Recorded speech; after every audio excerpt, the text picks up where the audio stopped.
የኢትዮጵያ ንግድ ባንክ የፋይናንስ ተጠቃሚነትን ለማሳደግ አርሶ አደሩና አርብቶ አደሩን በግልም ሆነ በህብረት የእርሻ ስራ ብድርና የፋይናንስ አቅርቦት ላይ ትኩረት በማድረግ አዳዲስ የአሰራር ስርዓት በመዘርጋት እየሰራ ይገኛል። ይህም እንደ ሲዳማ ክልል ለግብርና ስራ ምቹ ስነ ምህዳር ላላቸው አርሶ አደሮች ትልቅ እድል ይዞ መጥቷል።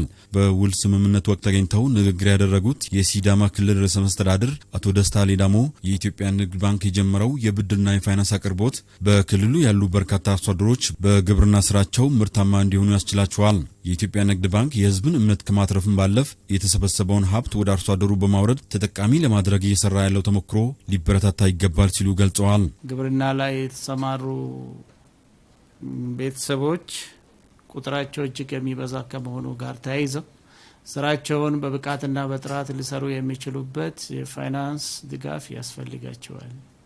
ስራቸውን ማዘመን የሚችሉበት ፋይናንስ ያስፈልጋል።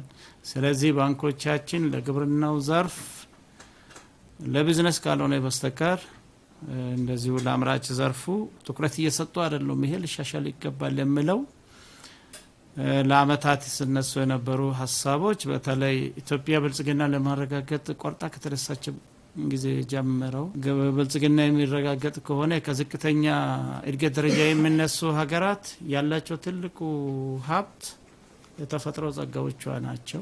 ከተፈጥሮ ጸጋዎቿ አንዱ መሬትና የሰው ኃይል ነው።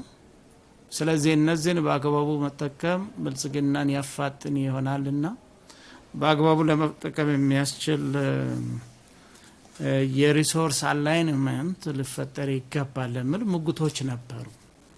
ያንን መልስ የሚችል ዝግጅት አድርጋችሁ የመጣችሁበት መንገድ ይህንን ሀገር ወደፊት ይወስደዋል ብዬ ነው የሚያስበው። የአርሶ አደሮች የኑሮ ደረጃና የሀገሪቱን እድገት ለማሳደግ ንግድ ባንኩ የጀመረውን የፋይናንስ አሰራር ሂደት ተቀብሎ ተግባራዊ ለማድረግ አስፈላጊው ድጋፍ ይደረጋል ሲሉም ርዕሰ መስተዳድሩ አስገንዝበዋል። በእኛ በኩል የመጣውን ተቀብለን ተግባራዊ ለማድረግና የእናንተን ዓላማ ከታለመላቸው ታርጌቶች ጋር በማገናኘት እንደዚሁ ሂደቱን በደንብ በማስተባበርም በማስተዳደርም ይሄ ሂደት እንዲለመድ ከተለመደ በኋላ እየሰፋ እንዲሄድ የባንኩና የተጠቃሚዎቹ ግንኙነት በጤናማነት እንዲቀጥል አሁን የታሰበው ማካሄድ ውጤታማ ሆኖ የበለጠ እየሰፋ እንዲሄድ ማድረግ ፖለቲካዊ ኃላፊነት ወስደን ለመፈጸም እንዲሁ ቀደም ብለን ፍላጎት ያለን በመሆናችንና ዝግጅቱንም ሞልሞስት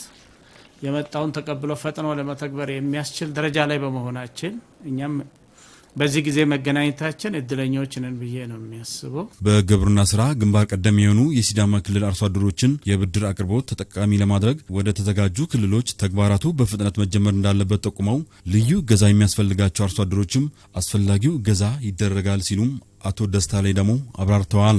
ትርጉም ያላቸው ማህበረሰብ ክፍሎችን በዚህ ማዕቀፍ የካፒታል እጥረትን በሚቀርፍልን አካሄድ ባጠረ ጊዜ በፍጥነት ድሆችን ከድህነት የምናወጣበት ተባብረን የምንሰራበት አንድ የሆነ ብሌሲንግ የመጣበት ወቅት ነው ብዬ ነው የወሰድኩትና ይሄ ከእናንተ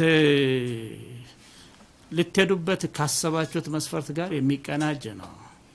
ከሱ ጋርም እንዲቀናጅ እንዲጣጣም አድርገን ልንሰራው እንችላለን። ነገር ግን ፍጥነት ያስፈልገናል። ትኩረታችሁን በፍጥነት ወደ ተዘጋጁ ክልሎች እየወረዳችሁ ሌላውን ማሳያም አድርጋችሁ የምታስከትሉ አፕሮች የምትከተሉ ከሆነ በጣም በተጣጣሚ ሁኔታ አብረን እንሄዳለን። የኢትዮጵያ ንግድ ባንክ ምክትል ፕሬዝዳንት አቶ ደረጀ ፉፋ በበኩላቸው የግብርናውን ክፍለ ኢኮኖሚ ለመደገፍ ንግድ ባንኩ ዘርፈ ብዙ ተግባራት እያከናወነ እንደሚገኝ ገልጸው የገጠሩን አርሶ አደር በፋይናንስ የአሰራር ስርዓት ጋር በማስተሳሰር ከእርሻው ልማት የተሻለ ውጤት እንዲያገኝ በትኩረት የተሰራ መሆኑን አስረድተዋል። ከግብርና የሚጠበቁ በርካታ ስራዎች አሉ። ከባንክ የስራ ስኮፕ ውጪ የሆነ የግብርና ባለሙያዎች እውቀት የሚጠይቅ ከመሬት ፈርቲሊቲ ጋር ተያይዞ አሲዲቲ፣ ሌሎችም ሙያዊ የሆኑ ነገሮችን የምንፈልጋቸው አሉ። እሱ በጣም በዝርዝር ዶክመንቱን ስለምንሰጥና ሰፋ ያለ ፕላኒንግ በጋራ ስለምናደርግ በዚሁ በሲነርጂ ውስጥ የምንሰራው ፎካል ፐርሰን ብቻ ማስቀመጥ ሰንሰለቱን ብቻ ሳይሆን በጋራ እናቅዳለን። ታርጌት የሌለው ስራ አይሰራም፣ ባለቤትም አይኖረውም። ታርጌት ቁጥር እናስቀምጣለን፣ ባለቤት እናበጅለታለን። ይህንን ቁጥር ስናቅድ ከግብርና ጋርም በጋራ ሆነን ነው ማለት ነው ታርጌት የምናወጣው። የብድር አቅርቦቱን አርሶ አደሩ በአግባብ እንዲጠቀም በግብርና ስራ ብቃትና አቅም ያላቸው ሞዴል አርሶ አደሮች ምልመላ ትኩረት የሚያስፈልጋቸው እንደሆነ ምክትል ፕሬዚዳንቱ አብራርተዋል።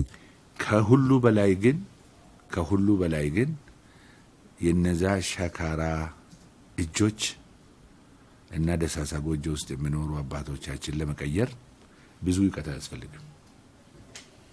ባለፈው አመት ስንገናኝ ቢዝነስ ላንች ላይ የነገሩን ነገር አለ ክቡር ፕሬዝዳንት። ስለ ገበሬ ብዙ ጊዜ ተወርተዋል። ቁርጠኝነት ይፈልጋል፣ ኢንቴግሪቲ ይፈልጋል። በውል ስምምነት ወቅት የኢትዮጵያ ንግድ ባንክና የሲዳማ ክልል ከፍተኛ አመራር አካላትና የስራ ኃላፊዎች ተገኝተዋል።